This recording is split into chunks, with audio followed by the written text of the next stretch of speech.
Oh, look, you came back. I'm so glad you're here. Today, we're going to talk about ChatGPT, which is one of the most powerful AI systems that's been released by company OpenAI, and how it can help you as a traditional filmmaker.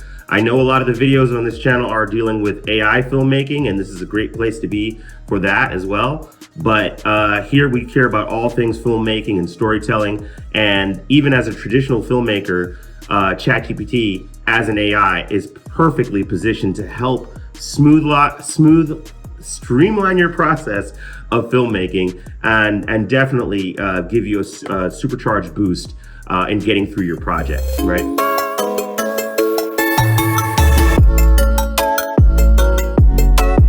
So let's hop right into it. If you check out my screen, if you haven't used ChatGPT before, the screen here on the right is what you typically would see when you first launch ChatGPT. It's pretty much just looks like almost like a search engine with a bar in the middle, and it says, "What can I help with?" Right? Because that's the thing, is ChatGPT is really there to help and to assist you. And here on the left, you can see my outline of the topics that I want to address in this video. And one of the ways that ChatGPT can help you is within developing the treatment. So think about it like if you were a big-time Hollywood writer, and you're getting the big 7-figure checks for every film that you write. You traditionally have had access to assistants that are able to help you: production assistants, writing assistants, research assistants. And these are people who on your team who, when you come up with an idea, they can go out and research things. But you know, little people like us who are independent filmmakers or working on a smaller scale where we don't have the massive budgets of, say a James Cameron or a Peter Jackson, we've just got to be able to, historically, we've had to go and research that kind of stuff ourselves. Now with the power of ChatGPT, we can use ChatGPT to help us develop the treatment and research story, characters, and locations. I'll just give a quick example. Let's say, for example, we want to do a story that is underwater, but we don't know how long could a human survive underwater. Well, let's find out. How long could a human survive underwater? So we just type it in. Actually, the slowest part of the process is honestly me typing. After that, things are much, much faster.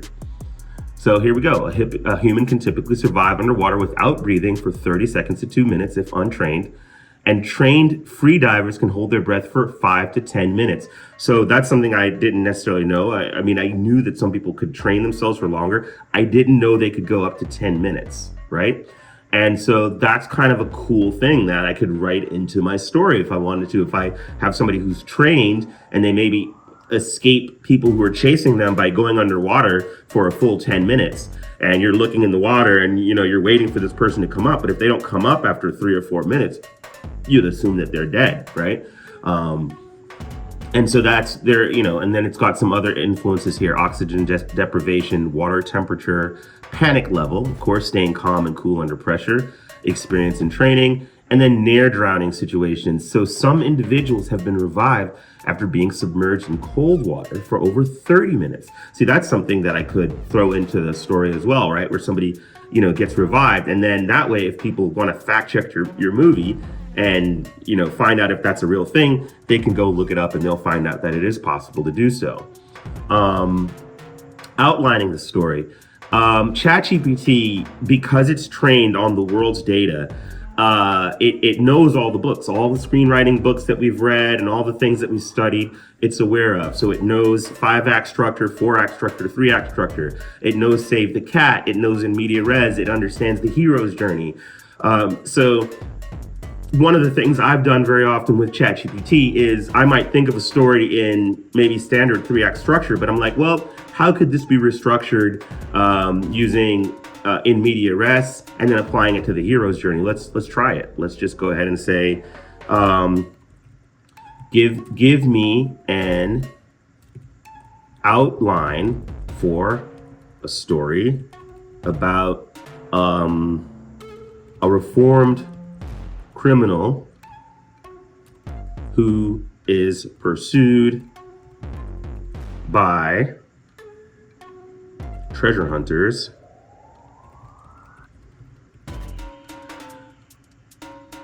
And that's it. Let's follow in media res and hero's journey. Give me an outline for a 90-page feature. Boom. So let's do it. So it restates what it's doing for me in media res storytelling technique and the hero's journey structure. So here we go. We've got our Act 1, Ordinary World and Call to Adventure. The in media res is our protagonist, Jack Cross. You can't get a more standard action name than that. I can just tell it to change the name. But either way, Jack Cross certainly is, the kind of typical action name that you would come up with, right? We're mixing maybe Jack Bauer and Alex Cross into one. Then we've got Jack Cross. He's an ex-master thief, now living a quiet life as a mechanic in a small coastal town. He's mid-chase, that's in media res, or right in the middle of it, running through a dense jungle, bleeding, clutching an old map, right? It's probably the treasure map. And then we cut to 24 hours early where he's fixing cars, stay low, avoiding trouble. This is exactly the way every Netflix movie is nowadays. Then we go back to the setup, finds his old partner, refusal of the call, he's reluctant to get involved. And then he meets a mentor who is Milo, which that's part of the hero's journey. Then we go to the tests, allies and enemies, pages 30 through 60. And it's got all of the hero's journey steps going through it, right? Crossing the first threshold, test allies and enemies, approach to the inmost cave, the ordeal. And then we go to Act 3, the road back, resurrection, and return. So the beauty of this is it's sourcing all of the structures that have been tried and true throughout the lexicon of storytelling, and being able to apply it, being able to do it very, very quickly. And I'm not beholden to this particular outline, right? I could just as easily say, let's go and change this into 5-act structure. I can change the names, I can change the order of events, I can change anything that I want to. The point is it helps get me up and running very quickly, and it super does reduce the burden that would be on me to kind of go back and remember what were all the steps of the hero's journey, or if I do want to use, Sid Field's story structure, what were all the steps of that? What are all the steps of Save the Cat? And just for the video, I think I'm going to do an exercise. I want to change this structure to Save the Cat beat sheet, right? So let's see what it does. It's going to take our movie.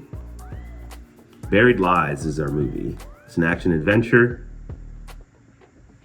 It still keeps the in media res, but as you can see, it's changing the page numbers to match the Save the Cat beat sheet. And if you haven't heard about Save the Cat or the beat sheet, it's kind of one of these heavily debated story approaches, but it does work. And Hollywood uses this structure quite a lot. And now we have an outline which matches that story structure. All right, moving on. Let's talk about, so we talked about outlining the story, Writer's Unblock. So Writer's Unblock is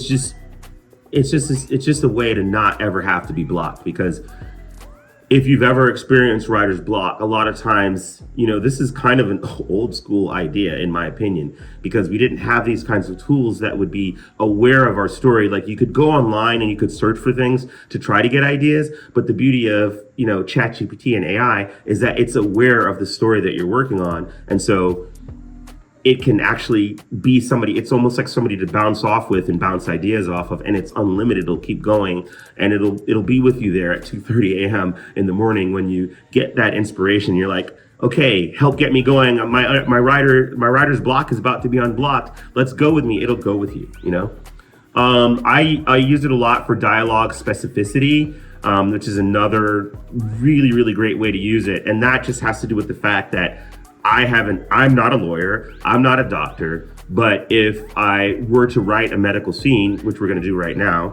I'm going to tell it to write a scene from this outline in an emergency room and fill the scene with current medical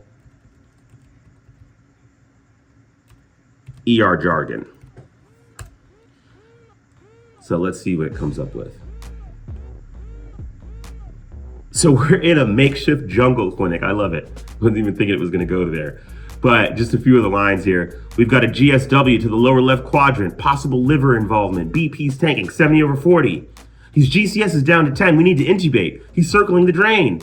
What does that mean? It means he's about to code unless we act fast. Hang 2 units of O-neg, wide open, push a gram of TXA. Bolus running TXA and SPOs at 82 and dropping. So, and then guess I won't make it to retirement, huh? So, here's the thing. I don't know any of that stuff. And for me to write a scene like that and get any of that dialogue in there would have been, probably at least, some number of hours of just research, figuring out what all the words mean and how would they apply to an emergency room situation.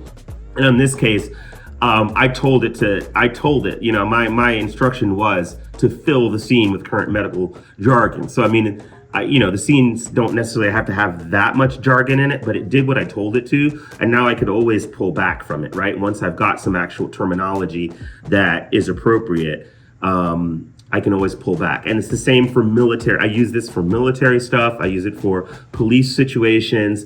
And it helps to make anything that I write a lot more accurate to what would actually be said. And these are the kinds of information that would be very, very challenging for me to get access to and keep it up to date. ChatGPT, its brain is the whole internet and beyond, so it knows all this stuff.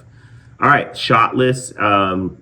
I did another video, which you may want to look at, where we dive in a little bit deeper about creating a story, then a shot list, then a storyboard. But ChatGPT is very helpful for generating shot lists. It understands wides. It understands the flow of how shots should be, like going from a wide into like a medium. It understands over the shoulders in 2 shots, and it understands all the proper film terminology. So it's excellent for generating shot lists. Storyboards, same thing. If you are using the plus version of ChatGPT, which I'm not here to sell ChatGPT, but I do highly recommend it because it is a tool that I pay for and I get extreme value out of doing so, because you can move right into generating images if you're on the plus version. So you can have something that you're talking to, understands the context of what you're doing, knows that you're telling a story, knows that what it's about, and then can move right into storyboarding it for you so you can see how this actually plays out. This saves a lot of time for all traditional filmmakers, because this is a step that is skipped by many indie filmmakers because they just don't have the budget or time to be able to worry about storyboarding. Then moving on to a shooting schedule, another kind of chore of a task.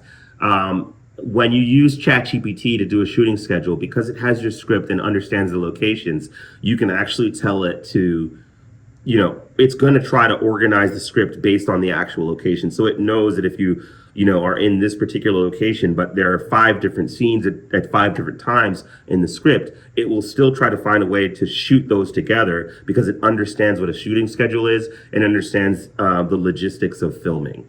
And then as it's doing it, if there are things that you don't like or you want to organize things a different way, you could tell it. You can say, hey, listen, the number 2 actor on the list won't be there until the 3rd day. So can you schedule this in a way where she's not involved, and then make sure that all her scenes are within the last 2 or 3 days of shooting. Now that you've told it that, it will redo the schedule, and it'll remember all these things in context and get it right. Another way, the number 9, is marketing and promotion planning. So it's not enough to sit there and make your film. You've also got to promote it, right?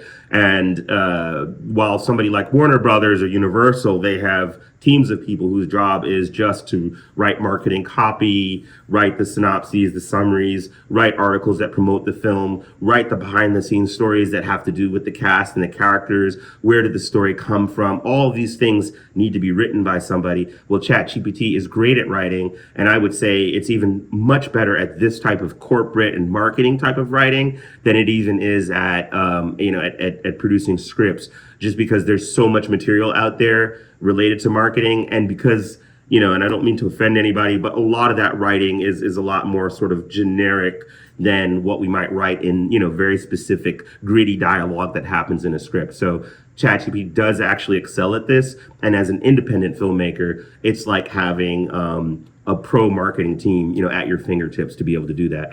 And then I have the bonus helper right now, which is tasks. Just yesterday, OpenAI announced that ChatGPT would now be able to do tasks. So you are it is in beta still, but if you are on a plus or more version of it, you are now going to be able to have it tell it a task that you need to do, schedule that task. It can even create the list of tasks and the times that the task should happen, and also schedule reminders for you. So that's a bonus one, and that is great for us filmmakers, especially those of us who maybe have a bit of ADHD and we're in our creative bag, but not as much in our administrative bag. Familiar? Anybody? Anyone? Well, ChatGPT is there to be able to help us with that, schedule things, get our tasks, get our reminders going. So this is a game changer for us, and I hope you've enjoyed this video. And if you have, definitely share. Let other people know about this. Let them know how AI can help them in a way that's not necessarily the actual shots, but actually just help you behind the scenes to get it made. And definitely smash the subscribe button and go check out more of my videos. I'll see you in the next one. Thanks.